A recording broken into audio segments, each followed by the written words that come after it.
The night shift at the Global Deep Space Monitoring Station was usually quiet.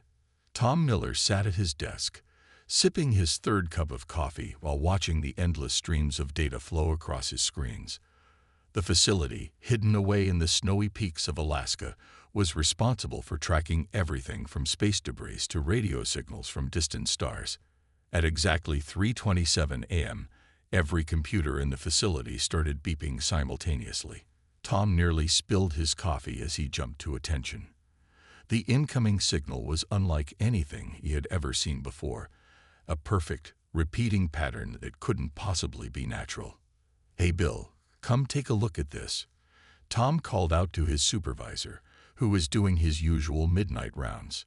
Bill walked over, his weathered face showing mild interest until he saw the pattern on the screen. His eyes widened. "Get Dr. Richards on the line now." Bill's voice was steady, but Tom could hear the urgency beneath it. Within minutes, the facility was buzzing with activity as more staff members were called in. Dr. Emma Richards, the head of signal analysis, arrived within an hour, her gray hair still messy from sleep. She took one look at the data and immediately ordered a full spectrum analysis. The signal wasn't just a random pattern. It contained complex mathematical sequences, including prime numbers, the value of pi, and what appeared to be a universal coordinate system. "This is it," she whispered, more to herself than anyone else. "This is what we've been waiting for." The next 48 hours were a blur of activity. Government officials arrived, military personnel secured the facility, and scientists from around the world connected via video conference. The signal's origin point was tracked to the outer edges of the solar system, just beyond Neptune's orbit. What made the signal even more extraordinary was its power source. It was incredibly weak, as if whoever was sending it was running on emergency power. Yet the mathematical precision of the message was perfect, suggesting an advanced civilization. The breakthrough came when Dr. Richards and her team decoded the first visual message. The computers assembled the data into a series of images showing massive ships, dozens of them, trapped in what appeared to be a distortion in space itself. The ships were elegant, with designs that defied Earth's engineering knowledge, but they were clearly damaged. "They're not attacking us," Dr. Richards explained to the emergency UN Council meeting. "They're asking for help. These ships are stuck in some kind of gravitational anomaly, and they're running out of power." The images showed more detail. The fleet contained thousands of civilians, families from a civilization far more advanced than Earth's. Yet despite their technology, they couldn't free themselves from this natural trap they'd stumbled into. The most surprising part of their message was that they had specifically sought out Earth for help.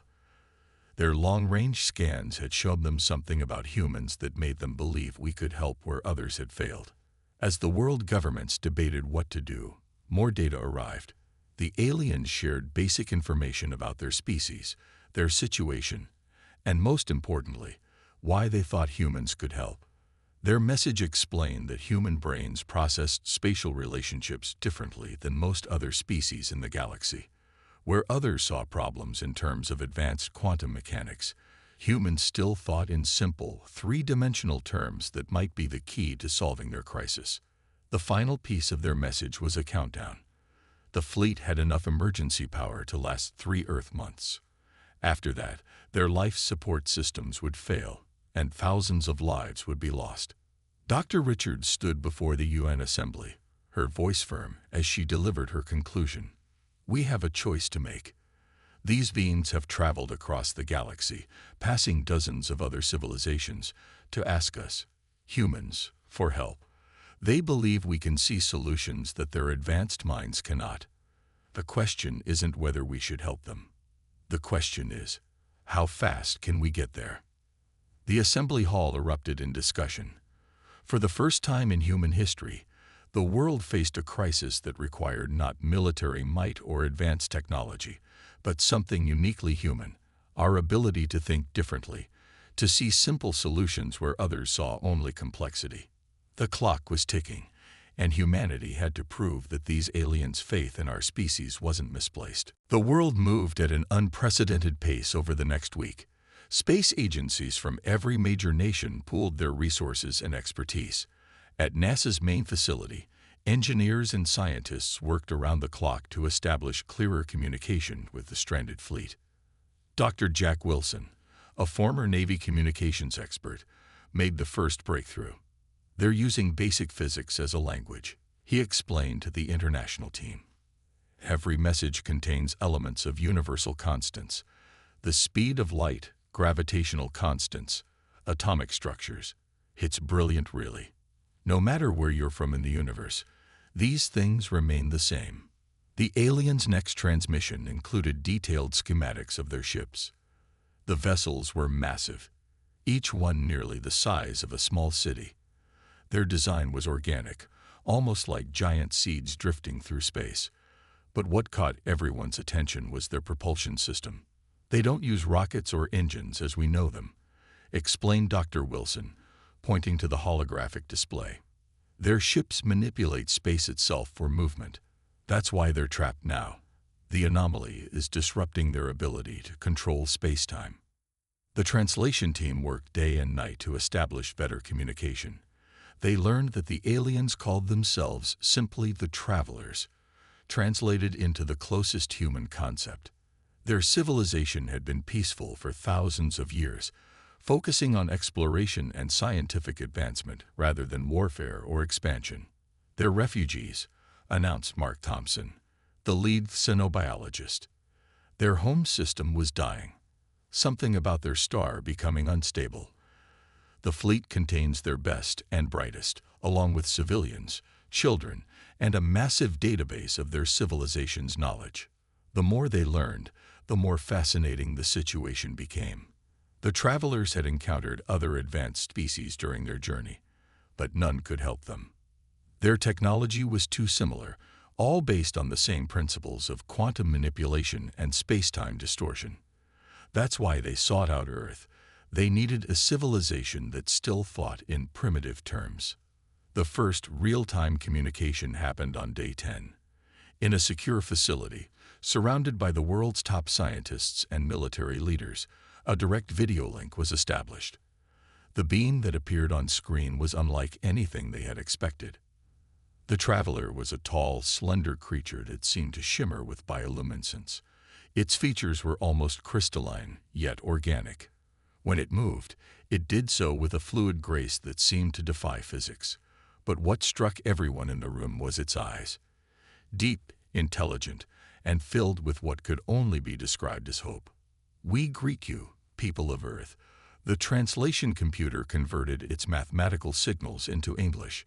"We apologize for our directness, but time grows short. We have studied your species from afar, and we believe you possess what we need most: the ability to see problems in their simplest form." The alien explained how their most brilliant minds had tried to escape the anomaly using increasingly complex solutions. Each attempt had only made their situation worse. Their power reserves were dropping faster than expected, and several smaller ships had already lost life support, forcing evacuations to the larger vessels. "Your species still builds machines you can touch and repair with your hands," the traveler continued. "You understand space through physical models and basic mathematics. This limitation may be exactly what we need." The human team was stunned. Here was a civilization capable of bending space itself, asking for help from a species that had barely reached its own moon. Yet their logic was sound. Sometimes the simplest solution was the best one. Dr. Wilson stepped forward. "We'll need more information about the anomaly. Can you send us your sensor data in a format our computers can process?" The traveler's body pulsed with what seemed like relief. "Yes, we will translate our data into your mathematical systems, but please understand, what we send you will seem primitive compared to our actual readings. We hope this downgrade will help you see what we cannot." As the transmission ended, the room burst into activity. Humanity had just been handed its greatest challenge: to solve a problem that had stumped a far-advanced civilization. And they had to do it not by advancing their technology, but by relying on their most basic understanding of physics and space. The race against time had begun, and the lives of thousands of aliens hung in the balance. Inside the newly established Interspecies Rescue Command Center, Dr. Robert Lee stood before a room full of Earth's finest minds, pointing at a simple whiteboard rather than using the advanced holographic displays. "Look at how we're approaching this wrong," he said, drawing a basic diagram with a marker. "We've been trying to understand their advanced concepts when we should be breaking this down to basics. What do we know about rescuing stranded vessels?" In the back of the room, Captain Mike Brown, a veteran of deep-sea rescue operations, raised his hand. "In the ocean, when we can't use modern tech due to depths or conditions, we go back to basic physics: pulleys, counterweights, pressure differentials." This sparked something in Dr. Lee's mind. The team had discovered something remarkable while studying the alien brain scans they'd been sent. Human brains processed spatial relationships through a more primitive but surprisingly effective neural pathway. "That's exactly it," Dr. Lee exclaimed. "The travelers think in quantum possibilities. They see every potential outcome simultaneously. But that's exactly why they can't solve this. They're seeing too much. We see space as something solid, something we can push against." The room buzzed with excitement as understanding dawned.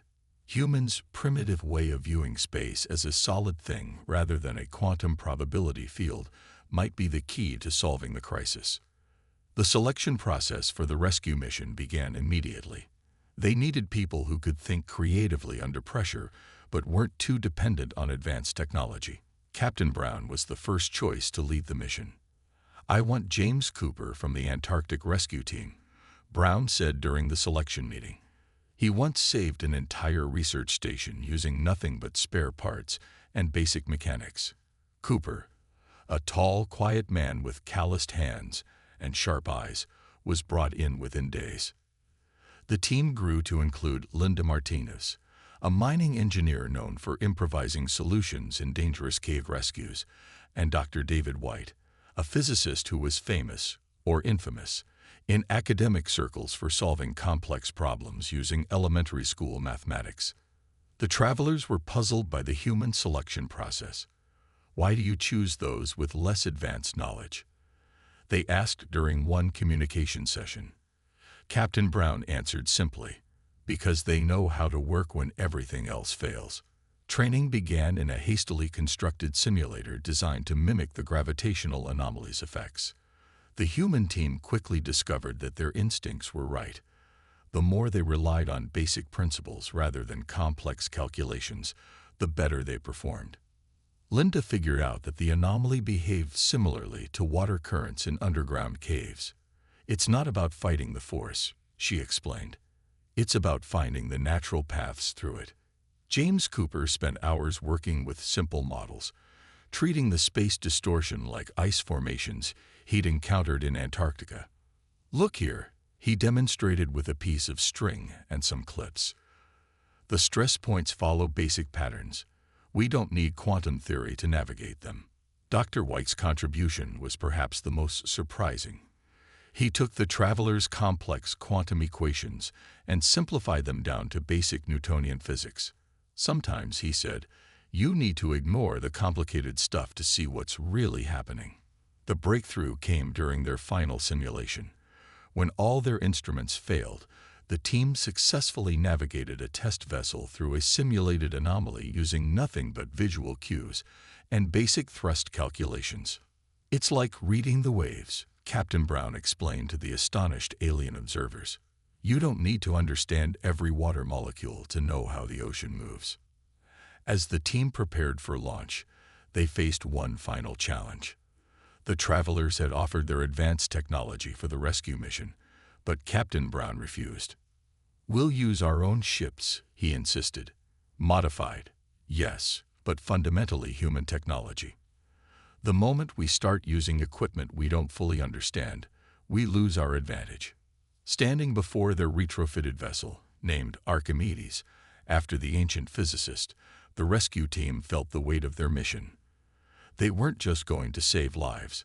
They were about to prove that sometimes the simplest solution was the best one, even in the most advanced circumstances. As Dr. Lee watched the final preparations, he smiled.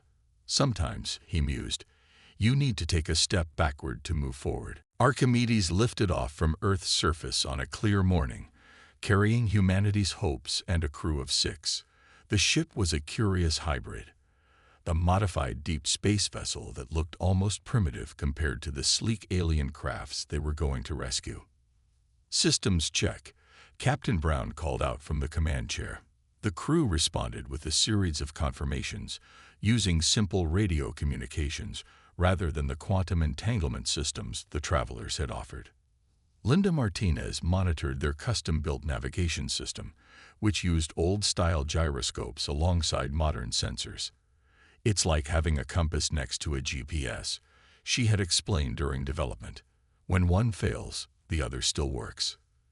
The journey to the outer solar system would take 3 weeks, even with their enhanced engines. The travelers had wanted to transport them instantly using their technology, but the human team refused. They needed to feel the space they were traveling through, to understand it in human terms. 2 weeks into their journey, they encountered their first challenge. A solar flare knocked out their main computer systems, exactly the kind of problem that would have crippled a more advanced ship. James Cooper simply switched to the backup analog systems. This is why we insisted on manual controls, he said, his hand steady on the physical steering column. Can't hack a lever and pulley system. Dr. White spent hours in the observation deck, watching space with his naked eyes rather than through sensors. He noticed something the travelers' advanced systems had missed, a visible distortion pattern around the anomaly, similar to heat waves above hot pavement. The anomaly isn't random, he reported during their daily communication with Earth. It pulses, like waves in the ocean. We can time our approach to match its rhythm. The travelers were fascinated by the human approach. Their own ships would have used quantum calculations to plot millions of possible paths. The humans instead watched, waited, and felt the movement of space around them. As they neared the anomaly's edge, they got their first real view of the stranded fleet. Dozens of massive ships hung suspended in the distorted space, their beautiful designs now dulled by power conservation modes. The sight was both magnificent and haunting. Look at how they're positioned, Linda observed, sketching on a paper notepad. The ships near the edge are less affected. The anomaly's force increases exponentially toward the center, just like a whirlpool. Captain Brown made a decision that shocked both Earth and the travelers. He ordered the Archimedes to enter the anomaly's outer edge. We need to feel what we're dealing with, he explained. No amount of remote scanning will tell us what we need to know. The ship shuddered as it crossed the threshold. Modern instruments went haywire, but the analog backups continued functioning. James worked the manual controls, adjusting their position with small bursts from the chemical thrusters. It's like being in rough seas, he reported, his experience with Antarctic waters proving invaluable.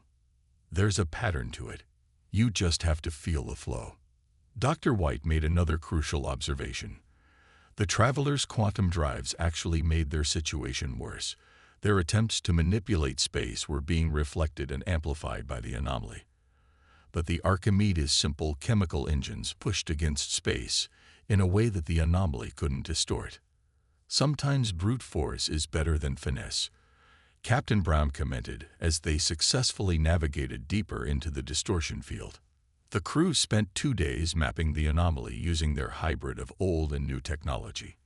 Linda's mining experience helped her identify stable channels through the distorted space, much like finding safe passages through unstable cave systems. When they finally reached communication range with the nearest stranded ship, the travelers were amazed.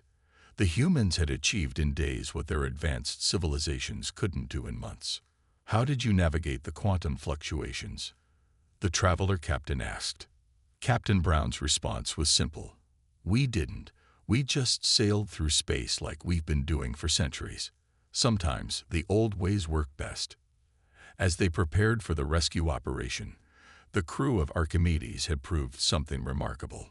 Humanity's greatest strength wasn't their technology, but their ability to fall back on basic principles when technology failed. The rescue plan that emerged was beautifully simple, though it made the travelers deeply nervous. Linda Martinez had drawn inspiration from her mining days, where she often used controlled explosions to create escape routes. Space isn't empty, she explained to the skeptical alien observers. It's like a fabric. If we can't cut through it, we can at least make it ripple the way we want. Captain Brown had modified several mining charges, designed to create specific shock waves through space itself. The physics were basic: action and reaction, but on a cosmic scale. Dr. White calculated the blast patterns using nothing more complex than trigonometry. Think of it like throwing rocks in a pond, he explained to Earth's mission control. We're not trying to break the surface tension.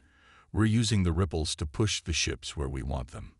James Cooper positioned Archimedes near the first stranded ship, a massive vessel carrying over 3,000 travelers. Using the manual controls, he kept them steady against the anomaly's pull, while Linda placed the first set of charges. This goes against all known principles of space-time manipulation, the traveler captain protested through their communication link.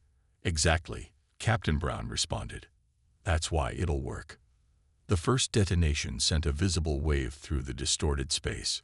The traveler's ship shifted slightly, moving exactly as Linda had predicted. They followed with 2 more calculated explosions, creating a pattern of gravitational waves that formed a temporary channel through the anomaly. Dr. White watched his simple pendulum instruments, technology that would have been familiar to scientists centuries ago. The waves are stable, he reported. They're actually dampening the anomaly's effect. The traveler's ship, using only minimal power, began to move along the created path. Their quantum drives remained offline, following the humans' strict instructions. Instead, they used basic directional thrusters, technology they hadn't needed for millennia. It's like we're creating a series of locks, Linda explained, referring to the systems used to move ships through canals on Earth. Each blast reshaped space temporarily, letting us move the ships one section at a time. The rescue of the first ship took 12 hours. When it finally cleared the anomaly's edge, cheers erupted from both human and traveler crews. But they had no time to celebrate.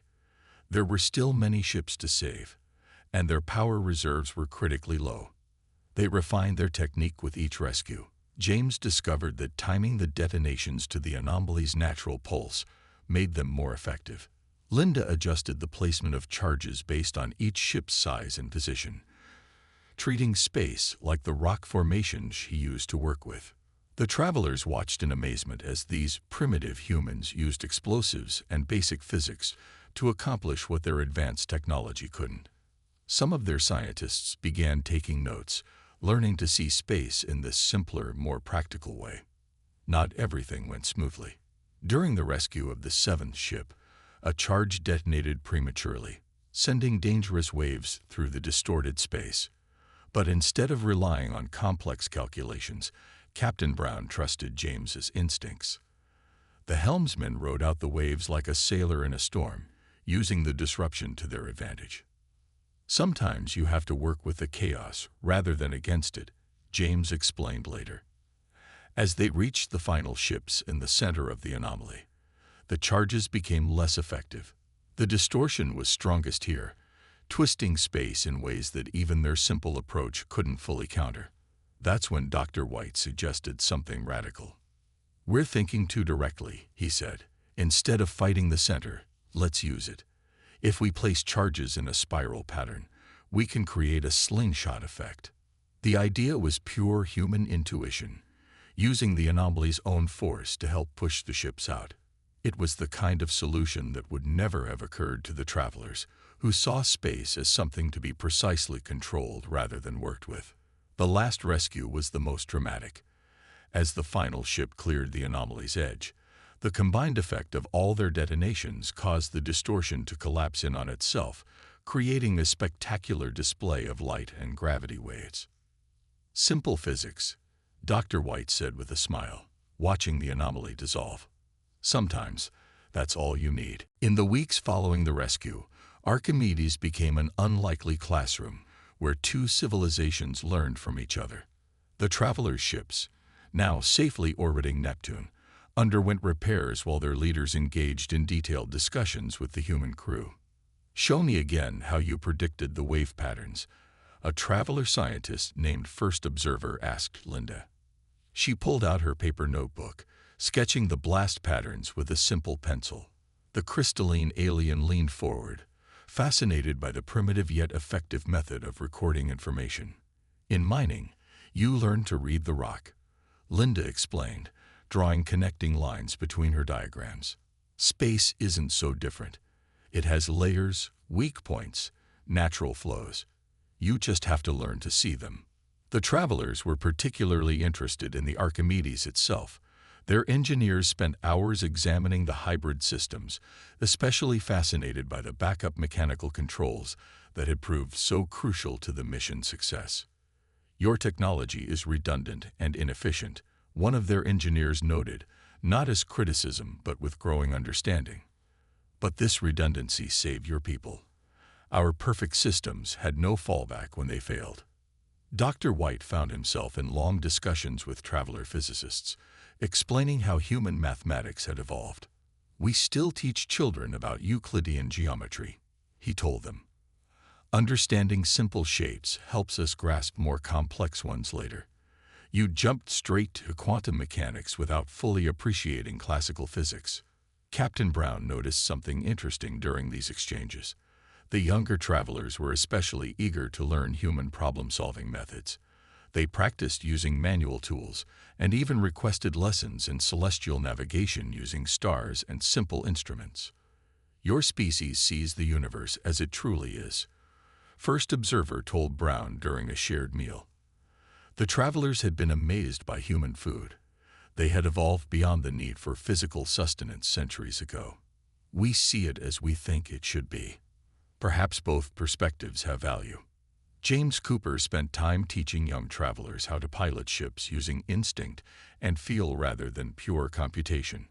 "A machine can calculate 1,000,000 factors," he explained, "but sometimes you need to just sense when something's wrong." The exchange wasn't one-sided. The travelers shared insights about space travel that would advance human technology by decades, but always with a new appreciation for keeping things understandable and maintainable. "We had forgotten the joy of physical creation," a traveler artisan admitted while watching Linda repair a mechanical pump. "Everything we make now is grown or manifested. We lost the connection between mind and matter." Perhaps the most profound exchanges happened during the quiet moments. Humans and travelers would gather in Archimedes' observation deck, sharing stories and perspectives.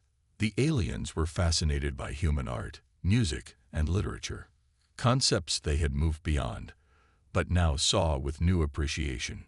"Your stories," First Observer said one evening, "they all speak of overcoming limitations. We evolved past our limitations so long ago that we forgot how limitation itself can breed creativity." Dr. White made an important discovery during these conversations. The travelers' quantum technology, while incredibly advanced, had led them to overlook simpler solutions. Their ships could fold space but couldn't handle basic mechanical problems. Their minds could process infinite possibilities but struggled with single decisive actions. "Perhaps," he suggested during one discussion, "true advancement isn't about replacing simple solutions with complex ones, but knowing when each is appropriate." The travelers began incorporating human ideas into their ship designs, adding mechanical backups to their quantum systems. Some even started experimenting with hybrid technologies that combined their advanced science with human practical engineering. As the repair work neared completion, both species recognized that this encounter had changed them. The humans had gained incredible scientific knowledge, but the travelers had gained something perhaps more valuable: a renewed appreciation for simplicity, practicality, and the power of basic principles. "We came seeking rescue," First Observer told Captain Brown during their final meeting. "We found instead a new way of seeing the universe. Your species will go far, not despite your limitations, but because of how you transform them into strengths. 1 year after the rescue, Earth had changed dramatically. The travelers kept their promise, establishing their primary diplomatic center in a floating city above the Pacific Ocean. The structure, while built with their advanced technology, incorporated human design principles, including manual backup systems for everything.